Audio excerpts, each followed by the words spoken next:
Alright, what is up my homies, and welcome today to Brainmelt University.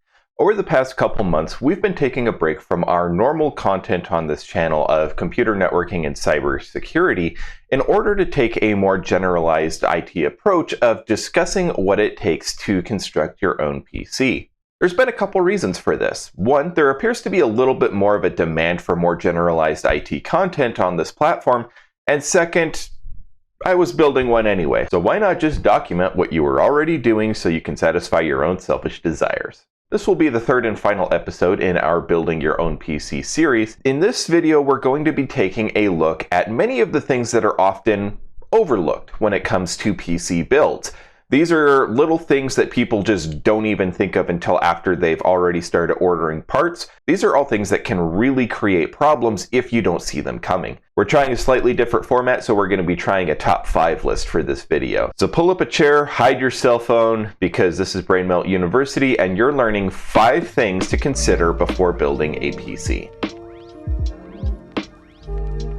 When you start compiling a list of all the things you need in order to build a PC, one thing that's often not considered or included in most people's lists is the peripherals. All of those things that you need in order to properly interface with your device and actually be able to use it, such as keyboards, mice, monitors, wireless adapters. All of these input-output devices like webcams and microphones, these are often completely ignored until after the PC tower is built, and then you realize you still have about $700 or $800 worth of equipment you have to buy in order to make this thing functional. Therefore, it's very important for you to consider all of your input-output equipment before you start buying parts, because likely you're going to end up going over budget if you don't. Now, this is less of a concern if you already have a PC tower and you're just looking to replace the internal components with a new tower, but you already have all the input-output equipment necessary. You can just interface with the new tower. But if you're moving from a laptop to a PC, or you have no personal computer at all,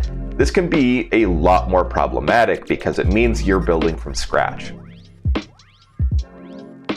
One of the biggest problems to overcome when you're constructing a new PC is you don't have a lot of personal experience in most cases with most of the things that you're buying for your PC. If you're lucky enough to work in a computer repair shop, you might have a general understanding of the overall quality of a particular manufacturer, but there's always going to be a roll of the dice. Even if you go with a high quality manufacturer such as ASUS, there's a likelihood that you could end up with 3 dead motherboards in a row, like I saw when I was trying to help someone construct their own PC tower, and they received 3 dead lemons before they finally got a good one. And simply going off of which devices have the highest star rating on whatever e-commerce site you're looking at is also not going to necessarily do the job. Many of the I/O devices that I purchased for this build have been replaced, and none of these limitations or problems that I had with these devices were mentioned in the on-site reviews. The mechanical keyboard that I got has a tendency to stick if you don't strike the keys just right and is overly tensioned, so if you're looking for a long day of typing rather than just gaming, your fingers can get sore. The mouse that was included with the keyboard has a strobing LED function built in, and while the keyboard's LED is programmable and disableable, the mouse's is not, leading to a highly disorienting effect, especially in dimly lit rooms. The monitors that I had originally purchased looked great in the store, but it had extremely poor performance when displaying low light or low contrast images. The speakers didn't go loud enough and had extremely poor equalization. Long story short, virtually every I/O device that I purchased for my build failed to live up to the expectations, the ranking systems that were used. Quite honestly, all of the replacements that I've got have been absolutely amazing. So if you're looking for a nice rule of thumb, do your own research outside of whatever platform you're using to purchase the device in. Check out online blogs, vlogs, and YouTube channels where they're reviewing this content free of sponsorship. Just because a channel or website is sponsored doesn't necessarily mean that they're not being honest, but it does give them an incentive to be biased towards whatever product they are reviewing. Non-sponsored content is usually a great option because it means that someone has spent their own money on the product, they bought the product off the shelf, and they're getting the same quality item that you could expect to get on your own.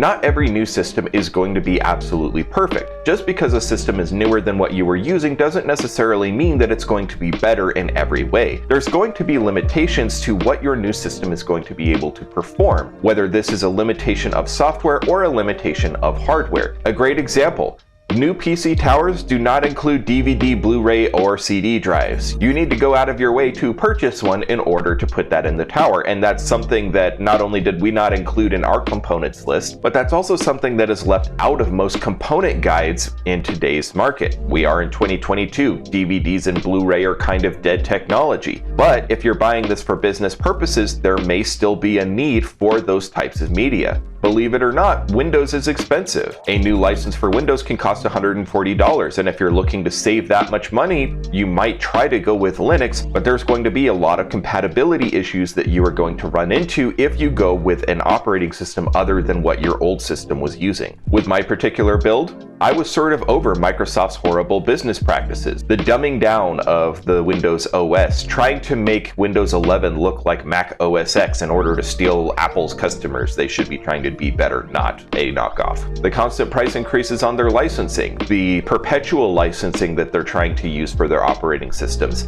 These are all things that led me to try and move away from the Windows ecosystem. So for my build, I made a strong and concerted attempt to switch to Linux. However, after a week and dozens of man-hours spent trying to rectify even the most basic problems that I could solve with a Windows system in a matter of minutes, I finally was forced to acknowledge that there were major limitations with going with a Linux operating system over a Windows operating system. And it's not necessarily that these limitations could not be overcome, but for the amount of work that I was putting into trying to make this system function properly, it just wasn't worth my time. Every new victory led to another severe setback, and finally I was forced to swallow my pride and sell my soul to Bill Gates for $140. Bill Gates made me buy the right to sell my soul. I know he has nothing to do with the company anymore. I just felt like throwing that joke in there.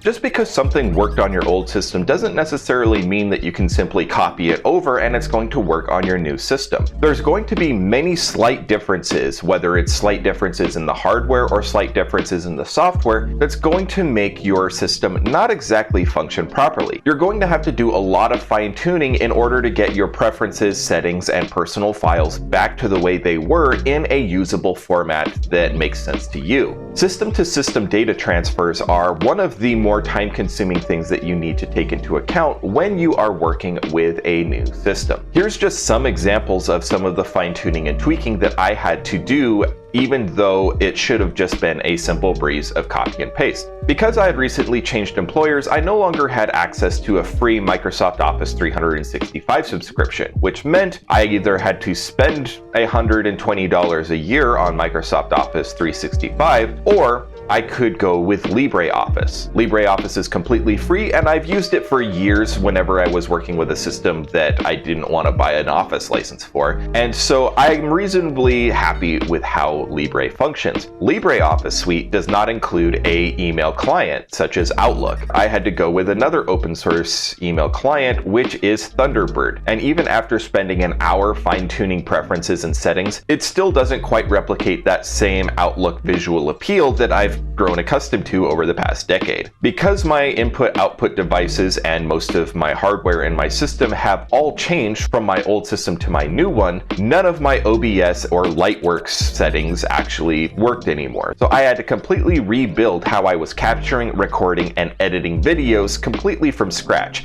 which when you're not an AV junkie is things you tend to set and forget. And in my case, I definitely forgot and definitely had to relearn how to do that. You can probably tell from watching this video that there is quite a difference in the sound quality, the recording quality, and of course the layout of my studio from my last video, which was part 1 in this series that was recorded on my old system. Other things like autofill settings did not carry over when I moved my browser profile from my old system to my new one. Even though I was using the exact same browser, The slight difference in profile from the old version of this browser to the current version no longer carried many of those settings. Some of them were there, but not all of them. So I ended up having to go to virtually every site I've ever logged into and then spent hours and hours trying to remember what my password actually was. Moral of the story: password managers are awesome. These are just some of the examples of things that you're going to end up having to fine-tune over the course of implementing a new PC,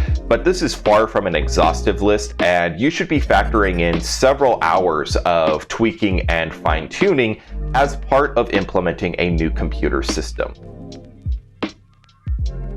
This one is a biggie. Just because something is new doesn't necessarily mean that something is good. If you watched my first video, you probably saw that when I was selecting my graphics card for my new PC build, I went with an NVIDIA 3080 Ti. This was the second best graphics card at the time, and I found one for a fairly decent price. Imagine my surprise when a few months later, graphics cards started to drop sharply in price and a new 3090 Ti hit the market. This relegated my 3080 Ti to the rank of third best graphics card available, and for just a couple $100 more, I could get the #1 graphics card. So after the worst acute cases of FOMO I've had in my entire life, I broke down and bought it without even giving a second thought. However, when the 3090 arrived, I soon started to get a bit concerned. The 3090 is so heavy that it actually comes with a support structure to allow you to not bust off your PCIe 16 port. It also requires a special power connector, which is not yet standard in modular power supplies, so we needed an adapter in order to actually power this thing. This was just the beginning of the many problems that I have suffered with this graphics card. I immediately began experiencing random and frequent crashes that each presented in a slightly different fashion, so it was very difficult to troubleshoot. After spending hours and hours on technical support forums, technical support sites, and working with the manufacturers,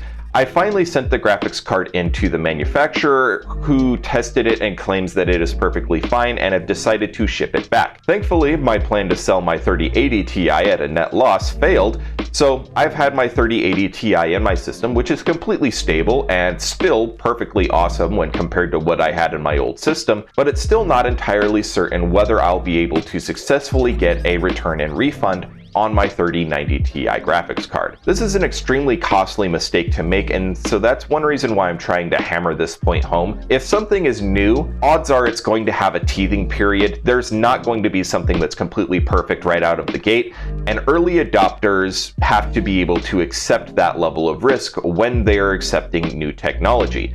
I'm almost always one of those late adopters. I'm usually one of those people that only accepts after a large portion of the population is already using it, basically when it's no longer cool. But this time around, I decided to be an early adopter, and I got bit for it. A great rule of thumb when you're working with hardware is if you require an adapter to work with current gen technology, a failure is not just possible, it's likely. Whether you're working with technology that's so old it no longer interfaces with current gen sockets, or whether you're working with new technology that requires sockets that are not yet standardized, such as the 3090 in this example, you're going to have to accept that there's a high likelihood that you're going to experience problems. So there you have it. Those were 5 things to consider before building your own PC. If you can think of any more, please drop them in the comments below. And as always, please feel free to like, subscribe, and hit that notification bell so that you can get notified every time we drop new content on this channel. If you'd like to see part 1 of this video, where we discuss what questions you need to ask before you start deciding what equipment goes into your PC,